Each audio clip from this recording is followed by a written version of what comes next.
just wrapped up the rear portion of the carpet here on the Pontiac Grand Prix. Got it trimmed out real nice on both sides. This is gonna tuck really good when the trim panel here goes in. Get that together. We've got our seatbelt bolts in to help retain it. There's our studs for our front seats as well. It's looking really, really nice. So next step, I'm gonna resolder my rear speaker wires.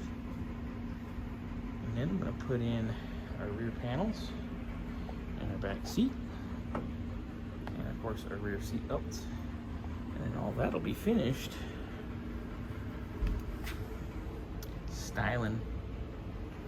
Then it's up into this mess. I'm also gonna do that door panel today, hopefully.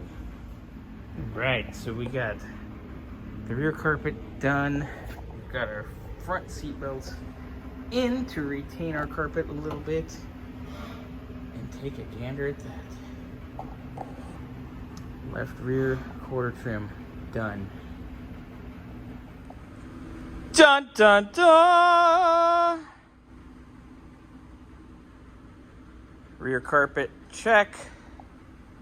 Front seat belts, check. Don't mind my ripped up shirt poking in. Lower quarter interior panels in. Back seat in. Seat belts in. We styling, we profiling. Give it 2 claps and a Ric Flair.